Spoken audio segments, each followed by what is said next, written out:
Hello, good morning students.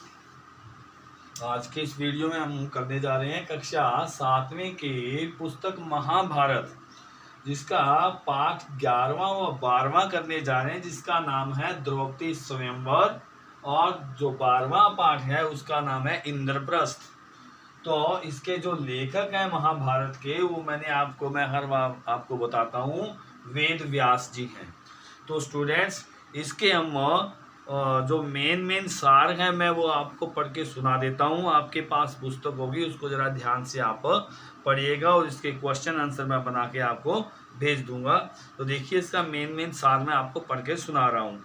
Draupadi स्वयंवर। द्रौपदी कौन थी? पांचों पांडवों की पत्नी थी। और स्वयंवर, ये जो मैंने लिखा है स्वयंवर, ये क्या होता है?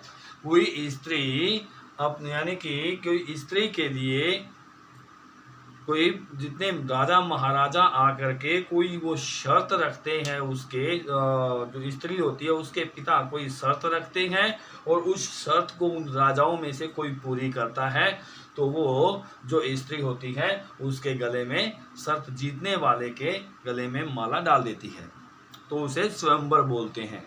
देखिए, जिन दिनों पांडव एक चक्रा नगरी में ब्राह्मण वेश में रह रहे थे, उन्हीं दिनों पांचाल नरेश की बेटी द्रौपदी के स्वयंवर का समाचार आया। यानी कि पांचाल एक देश था, और नरेश, पांचाल नरेश का मतलब पांचाल देश के राजा।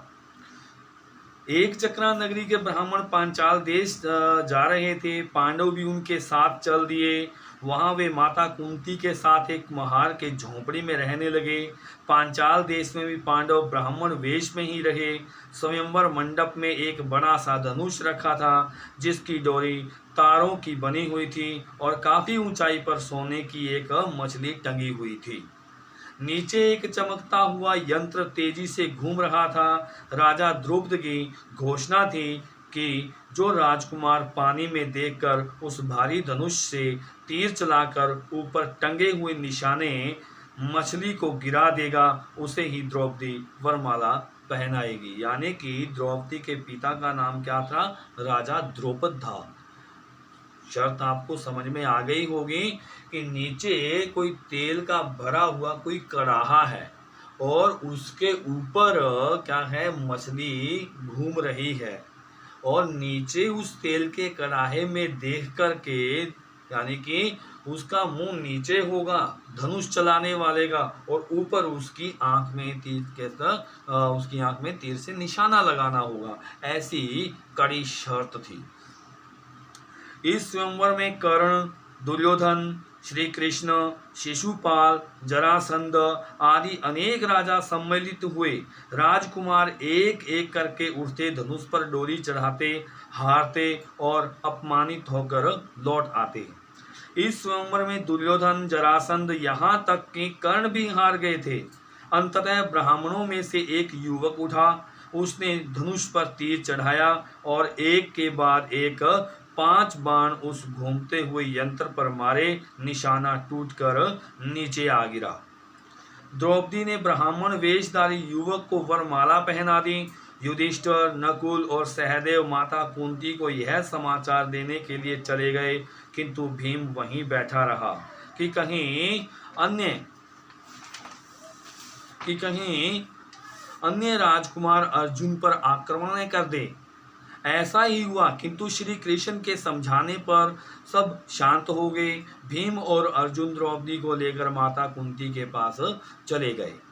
जब वे दोनों द्रौपदी को लेकर कुंती के पास पहुंचे, तो धृष्टद्युम्न ने उनका पीछा किया तथा लौटकर अपने पिता को बताया कि ये पांडव ही हैं, और अपनी माता कुंती के साथ कुम्हार की झोंपड़ी में रहते हैं। राजा द्रुपद ने उन सबको निमंत्रण दिया, और द्रौपदी का विवाह 5 पांडवों के साथ कर दिया।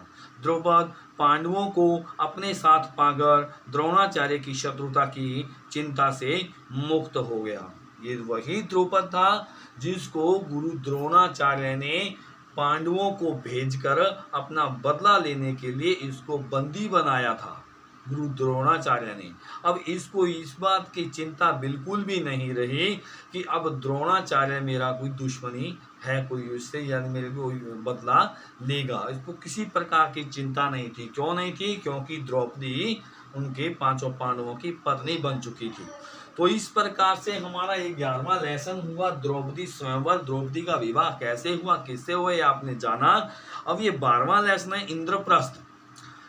द्रौपदी स्वयंवर की सूचना हस्तिनापुर पहुंची तो विदुर की प्रसन्नता का ठिकाना न रहा। धृतराष्ट्र भी खुश हुआ कि राजा द्रुपद की बेटी उनकी बहू बन गई है, किंतु दुर्योधन बहुत दुखी हुआ। वह नहीं चाहता था कि पांडव फिर हस्तिनापुर आए। दुर्योधन ने धृतराष्ट्र से भी कोई ऐसा उपाय ढूंढने के लिए कहा जिससे पांडव न आ सके। कर्ण और दुर्योधन भी उनके विरुद्ध षड्यंत्र रचने लगे। भीष्म पितामह भी पांडवों के जीवित होने से प्रसन्न थे। उन्होंने धृतराष्ट्र को पांडवों को आधा राज्य देने की सलाह दी। कर्ण ने इस बात का विरोध किया। द्रोण और विदुर पांडवों को आधा राज्य देना उचित समझते थे, यानी कि सच्चाई के साथ लगभग सारे थे, लेकिन एक अकेला दुर्योधन नहीं था। अंत में काफी सोच समझकर धृतराष्ट्र ने आधा राज्य देकर संधि करने के लिए विदुर को पांडवों, कुंती और द्रौपदी को लाने के लिए पांचाल देश में भेजा। कुंती को अब भी संदेह था कि उसमें भी कोई गहरी चाल न हो, परंतु विदुर के समझाने और विश्वास दिलाने पर वे हस्तिनापुर लौट आते हैं। हस्तिनापुर में लोगों ने पांडवों का खूब धूमधाम से स्वागत किया। युधिष्ठिर का विधिवत राज्याभिषेक किया गया। धृतराष्ट्र ने उसे खांडव प्रस्थ को अपनी राजधानी बनाने के लिए कहा। खांडव प्रस्थ टूटा फूटा नगर था, किंतु पांडव उसे अपनी मेहनत से सुंदर नगर के रूप में बदल देते हैं। इसीलिए कहा जाता है कि मेहनत ही मीठा फल होता है। वे उसका नाम इंद्रप्रस्थ रखते हैं। यहाँ वे 23 वर्षों तक सुखी जीवन व्यतीत करते हुए न्यायपूर्वक राज्य करते हैं। तो स्टूडेंट्स, इस प्रकार हमारा ये 12वां लेसन भी है, जो इंद्रप्रस्थ, जो आपको मैं बार बार बताए जा रहा हूँ। इंद्रप्रस्थ और क्या है, आज की जो नई दिल्ली है, पुरानी दिल्ली है, सारा का सारा जो दिल्ली का जो क्षेत्र है, ये सारा का सारा ही इंद्रप्रस्थ है। तो स्टूडेंट्स, इस वीडियो को कम से कम 2 बार जरूर देखिए, और जो आपको इसके जो क्वेश्चन बनेंगे वो मैं अभी आपको लिख के भेज देता हूँ। धन्यवाद।